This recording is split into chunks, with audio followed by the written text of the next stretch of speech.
ভোগান্তি কমছে না সিলেটে পানিবন্দী লাখ লাখ মানুষের। আশ্রয় কেন্দ্রেও মিলছে না পর্যাপ্ত ত্রাণ। প্রত্যন্ত গ্রামগুলোর অবস্থা আরও করুণ। অনেকেই বাড়িঘর ছেড়ে কোথাও যেতে পারছে না। আহমেদ শাহিনের তোলা ছবিতে আরও জানাচ্ছেন মাহবুবুর রহমান রিপন।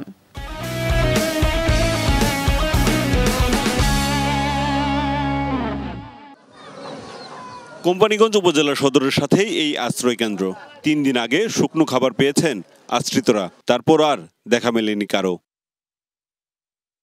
অসহনীয় দুর্ভোগ নিয়ে এক একটি দিন পার করছেন বানভাসীরা। বাচ্চারা কষ্ট করে, বাচ্চারা জ্বর খাসি, নিজেরও জ্বর খাসি, অসুবিধা নাই তো, অনেক অসুবিধা। বাড়িঘর তো আর নাই, গেছে বন্যায় বাসায় লইয়া। কারণ আমরা 4 দিন ধরে আসি। এখন পর্যন্ত সরকারের পক্ষ থেকে কি পাই? সরকারের পক্ষ থেকে কিছু পাইছি না। উপজেলা চেয়ারম্যান প্রথম দিন আসছিল, আইসা কিছু গরম খাবার দেওয়া গেছিল, কিছু চিরামুড়ি দেওয়া গেছিল, এই দামাতে আর আসে নাই। তুমি মেম্বার বানাইছো, তুমি বাচ্চা দিতা, আমি খাইলাম। আমার চেয়ারম্যান বানাইছো, চেয়ারম্যানই খাইলা। তার ইটা করে আর আমরা কোনো লাভ নাই। এই উপজেলার প্রত্যন্ত এলাকার মানুষের দুর্ভোগ আরো বেশি। বাড়ি ঘরের মায়ায় পানিতেই থাকতে হচ্ছে তাদের, কিন্তু এই কষ্ট দেখার কেউ নেই। এখনো পৌঁছায়নি সরকারি ত্রাণ। বাড়ি ঘর দিয়ে না পানি বুঝাই করে দিচ্ছে, এরপরে গরু বাছুর ওই কম্বর মার পানির মাঝে দল টল দিয়া থয়ে লাগছে। আমরা পানির উপরে নৌকা দিয়া যে যেমনে পারে, অনেক টানার উপরে গেছে। আমি বাড়িতে আসছিলাম, নৌকার উপরে আসছিলাম। যে এই বন্যার সময় কোনো ত্রাণ পাইছেন সরকারি কিছু? জি না, কেউ কিছু দেয় নাই। সিলেট নগরীর 27টি আশ্রয় কেন্দ্রে থাকা মানুষের খাবারের দায়িত্ব নিয়েছে সিটি কর্পোরেশন।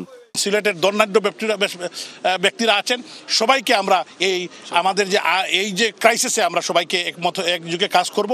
আমি সবাইকে সহযোগিতা করার আহ্বান জানাচ্ছি, এবং আমরা আমাদের সক্ষমতা আছে, ইনশাল্লাহ will be able to manage আমাদের city corporation area. Mahbubur Rahman Ripon, Jamuna News, Sylhet. দেখছিলাম মাহবুবুর রহমান রিপনের প্রতিবেদন। এবার সরাসরি তার সঙ্গে কথা বলতে চাই। সিলেট থেকে যুক্ত হচ্ছেন তিনি। রিপন, স্থানীয় জনপ্রতিনিধি আর রাজনৈতিক নেতারা কোথায়? দুর্গত মানুষ তাদের পাশে পাচ্ছে কি? শাওন, সেটা এখন সবচেয়ে বড় প্রশ্ন। আমরা কোম্পানীগঞ্জের প্রত্যন্ত অঞ্চলগুলো ঘুরে দেখলাম, যেখানেই যাচ্ছিলাম সেখানেই কিন্তু মানুষ বলছে এখন পর্যন্ত তাদের কেউ দেখতে যায়নি।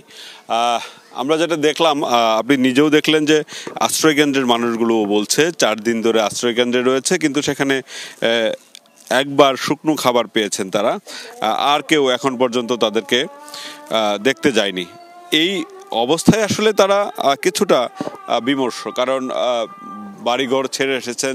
যারা খাবার নিয়ে কোনো রকম আসতে পেরেছেন, যাদের খাবার কেনার সামর্থ্য আছে, তাদের হয়তো ভোগান্তিটা কিছুটা কম, শুধু বাড়ি ছাড়ার যে ভোগান্তি সেটা রয়েছে। কিন্তু যারা আসলে খাবারও কেনারও যাদের সামর্থ্য নাই, তারা কিন্তু প্রচণ্ড ভোগান্তিতে পড়েছেন।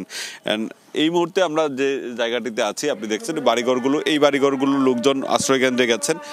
এই বাড়িঘরের থেকে একটু পানি নেমেছে, কিন্তু এখানে আসলে কবে তারা আবার বসবাস শুরু করতে পারবেন সেটা এখন প্রশ্নের বিষয়। সেই সামর্থ্য যাদের আছে তারা হয়তো বাড়িঘর ঠিক করে দ্রুতই ফিরতে পারবেন, কিন্তু যাদের সামর্থ্য নেই তারা কিন্তু সরকারের দিকে চেয়ে থাকবেন। সামনে একটু কথা বলতে চাই, আমাদের সাথে একজন সাবেক জনপ্রতিনিধি, এই ইউনিয়নেরই সাবেক চেয়ারম্যান রয়েছেন।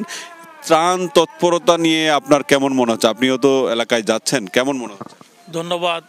আমি ঈদের 2 দিন আগ থেকে আজকে পর্যন্ত আমার ইউনিয়ন সহ উপজেলার অনেকটি নিম্ন অঞ্চল প্লাবিত এলাকা আমি পরিদর্শন, উদ্ধার কার্যক্রম করতেছি।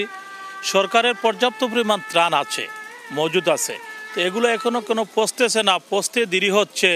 এটা নিয়ে আমার অনুরোধ সরকারের প্রতি, প্রশাসনের প্রতি, দ্রুত ত্রাণগুলা প্লাবিত এলাকায়, আশ্রয়ন কেন্দ্র, পানিবন্দী এলাকায় পৌঁছে দেওয়ার জন্য, এবং সেই সাথে শিশু খাদ্য দেওয়ার জন্য এবং গবাদি পশুদের জন্য খাদ্য দেওয়ার জন্য অনুরোধ করতেছি। শুনছিলেন যে তিনিও বলছিলেন যে ত্রাণ আছে, আমরাও শুনছিলাম। প্রশাসনের পক্ষ থেকে বলা হচ্ছে যে ত্রাণের কোনো অভাব নেই। গতকাল দুর্যোগ ব্যবস্থাপনা ত্রাণ প্রতিমন্ত্রী এসেছিলেন, তিনিও বলেছেন ত্রাণের অভাব নেই, কিন্তু মানুষের কাছে পৌঁছানো যাচ্ছে না।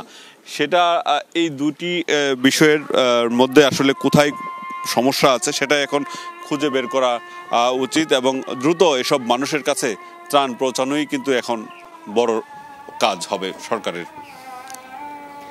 অনেক ধন্যবাদ আপনাকে।